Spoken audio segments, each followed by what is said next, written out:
Welcome to Northwest Cycling Club News. I'm Brent, and this is the August 2021 edition. This past month in July, we returned officially to group riding, and it has been great to see club members and people around the club back enjoying one another and on rides together officially. We have a bunch of rides that have happened, and we've got some new rides coming up too. So let's talk about those, and I'm going to go through our calendar in order with of the days of the week of stuff we have available, so you can understand all the things that we have on offer for you coming up and ongoing. Let's start on Wednesday. Our first ride of the week right now is on Wednesdays. It's Wednesday mornings from Hockley Community Center, the Hump Day Ride. Information for that, the very first one will be coming up this first week in August. You can find information on our club website. As always, everything there is at nwcc.bike. Just go up top to events and click on the calendar, and you can see information about all of our events on that calendar. Thursday evenings, we now have two things on offer for our members. We have the ongoing, now coming up on a year and a half or so running, Zwift Social Ride. Zwift is an online platform for people who use their trainers and the Zwift platform. That's been a ride every week since March of 2020 that we've been doing. We started that during the pandemic when we couldn't really get together and thought it would be a good way to do it, and it's just kind of stuck and has kept on going. And if you're interested, information for that's on the website also. Simultaneously, Thursday, we do have an outdoor ride out on the Spring Creek Greenway led by our Vice President, David Harmon. That's a pretty good ride. It's been going on for a few weeks, and now that we have a secondary leader for that, that's become an official club calendar ride as well. If you're looking at some of the footage here, this is from a video we actually did last year for Places to Ride that we were talking about during the pandemic. And if you're interested, check that out on our website. Then on Saturdays, we have two other options for you. We have the Coffee Ride in Tomball, which is a social ride. That's something we covered last month, so we don't really need to show you too much from that. But that's a shorter ride. It's about 20 miles, and it's, again, social, stops at a coffee shop about halfway through.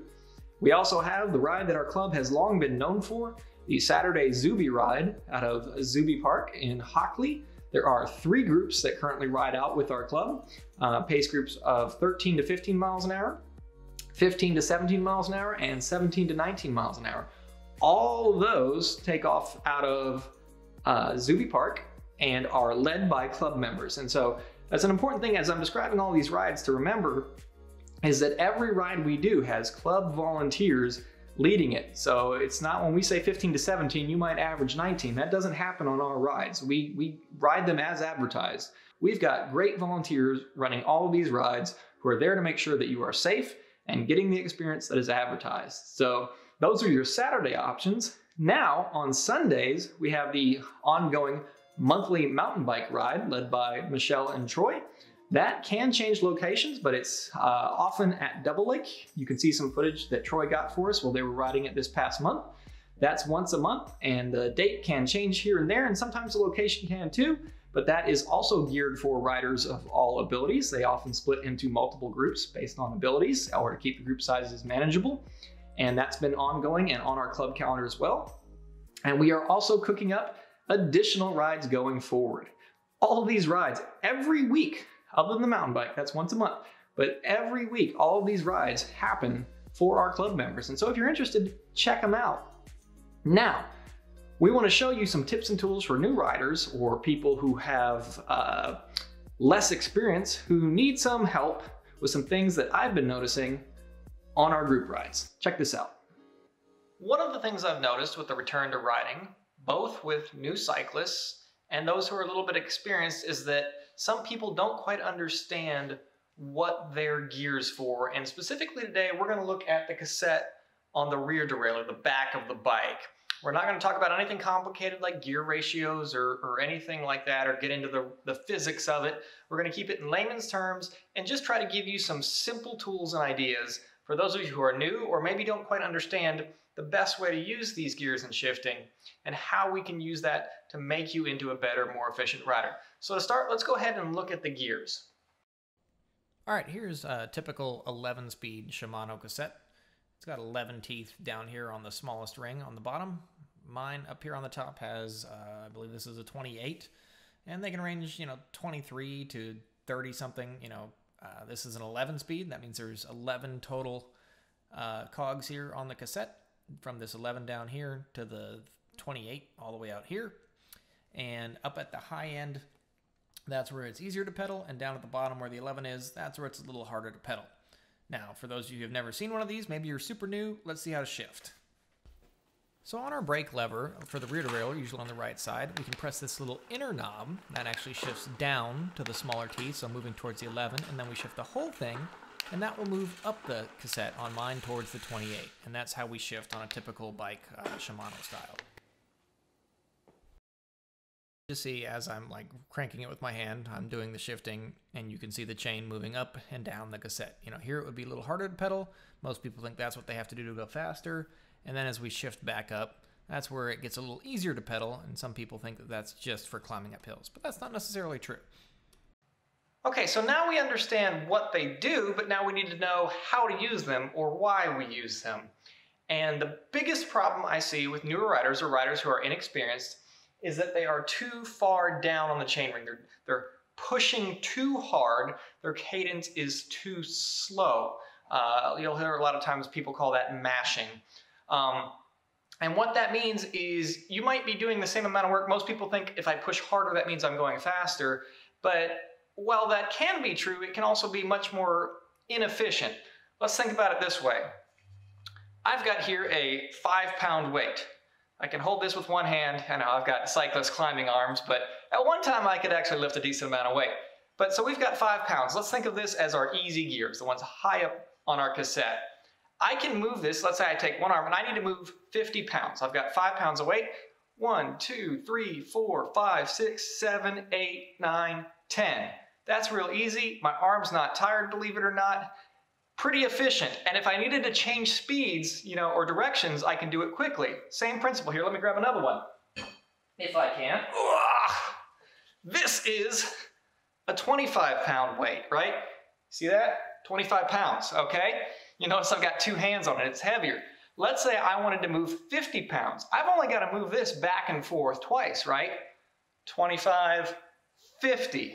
I've done the same amount of total work, but it's a lot more effort, even though I'm doing the same total work, to move this one back and forth. And I'll tell you what, when I get the momentum going on this and try to change directions, it's harder to do. Why does that matter? Well, when you're pedaling easier, when you're higher up on your cassette and you hit a hill, or you need to change pace or speed up quickly, it's a lot easier when your feet are moving, when you've got that fast cadence, that lack of resistance on the pedals to make those changes, just like with that small weight. Whereas if you're mashing, if you're too far down on your cassette and you can barely get those pedals going, and all of a sudden you have to put out more effort to speed up, or you hit a hill, it's harder to make those changes. Even if you go to an easier gear, you're thinking, oh, I'm lower, so I've saved more so that when I climb, well, yes, but then you have to catch back up on the cadence, and it still slows you down. So think of it in terms of efficiency. Let's say you wanted to do 10 miles an hour. You could do 10 miles an hour in the lowest or the hardest gear, or you could do it in the highest gear if you spin fast enough. The trick is to find one that's the most efficient, and over time, if your legs are moving a little bit faster, they're going to fatigue less and you're going to be a more efficient cyclist. So what you want to do is get your legs spinning, generally speaking for beginners, probably somewhere between 85 and 95 RPMs when you're moving at a good clip. Now, if you're casually riding around, this is all out the window. But you want to get that spin up there so that you're pedaling efficiently. And stop thinking about, I need to really push hard to go faster. That's not necessarily true. Sometimes you can just spin faster in the easiest gears and maintain that same pace, or go faster and be more efficient. And so just think about that next time. When you're riding your bike, if it's really hard to push, that doesn't mean that you're struggling or that you're going up a hill that you can't handle. Just make it easier on yourself. That's what the gears are for. Shift up, spin it a little bit faster, and I think you'll find that over time you're going to become a more efficient, better cyclist. Now, there are certainly other ways and better explanations for this out there on the internet, but that's something that I've been seeing on our club rides, and I hope it's helpful to you or somebody you know who's just getting into cycling. And if you have any questions, comments, or tips that you know that help people improve with their shifting and their understanding of gears, please let us know. All right, thanks. Hopefully that was helpful information. Anyways, switching gears back to the news. Get it? Switching gears? Brent, no. Well, maybe shifting topics if you prefer. Seriously, stop. I can't help it. Don't. Once I get started, Brent. it's a chain reaction. Ugh, you gotta be kidding me. That was ridiculous. Nailed it. Anyway, one more thing to do. Please keep this date in mind. Save the date, October 10th. Easy way to remember it, 10-10.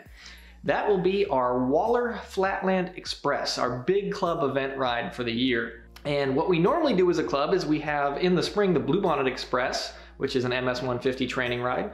And then in the summertime, we have the Katy Flatland Century. But because of COVID and permitting and things like that, we weren't able to do either of those rides this year. And so we've kind of mashed them into one ride, the Waller Flatland Express, that'll happen on 10-10. We've got routes all the way from 20-something miles up to 100 miles.